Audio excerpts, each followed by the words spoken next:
Hi, my name is Victoria Renee, and I'm a writer and filmmaker.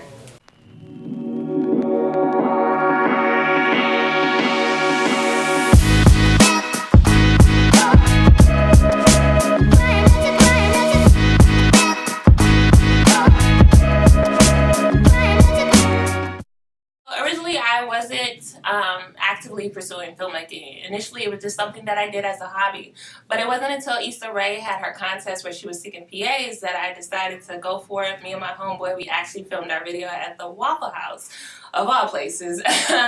And so it turns out that our video was actually selected to be featured on her website. We didn't win. We weren't the top 5. But my homeboy came to me. He was like, Victoria, you should do this. And I was like, yeah, I do it, on YouTube, here and there. I make my little skits. But he was like, no, Victoria, you need to do this. I was like, I don't know. But it was really eerie because my other friend, she was like, Victoria, you should write and you should do film. You love it. Like, you're passionate about it. But I was still avoiding it. So my parents actually got me Shonda Rhimes' master class for that Christmas. And so after that, I just fell in love with it. I was like, okay, this is something that's actually calling me, pulling at me, so I need to give it the attention it deserves. So I feel like I'm always trying to learn something new or research something. I did the masterclass with Shonda Rhimes. I also did Aaron Sorkin. I did Spike Lee's class. I took all of the ones on masterclass. Then I started taking in-person classes here in Atlanta. Attending different writers groups, meetups. I went on Facebook and joined anything that was film or writing or creative related. Went to everything, just kept putting myself out there because I was transitioning from a completely different field. I have both my bachelor's and master's in psychology, so I was doing therapy and research. And so I just decided to go for it, and I'm always reading books. Anytime I'm listening to something or anytime I'm watching someone or researching something, they name drop a book like I need to read, I'm always, my Amazon cart is like ridiculous, like filled with books. So I'm always looking for new material on how to enhance my writing. So I am working on a feature screenplay.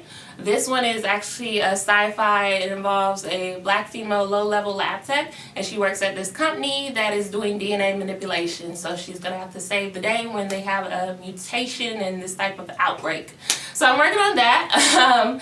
I'm also working on 2 shorts. I wrote them and I am going to be directing them, so I'm really excited about that as well.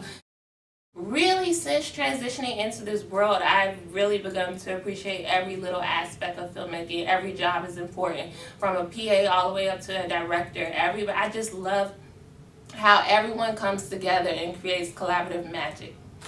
So just looking at Issa Rae, and when she came out with Awkward Black Girl, first of all, I love that show on YouTube.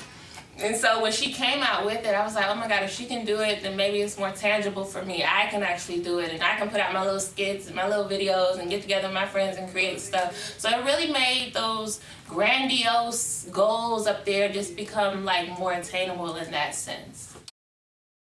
Lately, my ideas have been STEM related, and most of my protagonists these days are black women in fields that they're underrepresented for. So I have a woman who is a scientist specifically looking into microbiology. Then the previous screenplay was about a black girl who wants to code, and the previous one before that, which actually was based on where I worked, which was about a black woman who was working at a psych facility with youth who are being haunted. So just anywhere, really.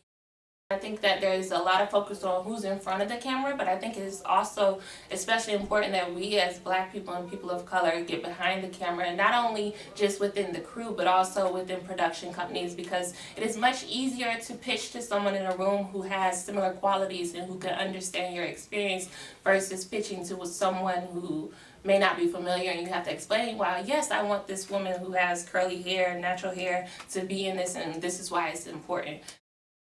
Story is king. Without story, there's nothing else that can happen. So it's really important that we develop strong stories featuring people of color and show our narratives living these ordinary to extraordinary lives, and how all of that is extremely important. And we owe it to our ancestors and just their legacy to be able to take control of our narrative and put out good representations of ourselves.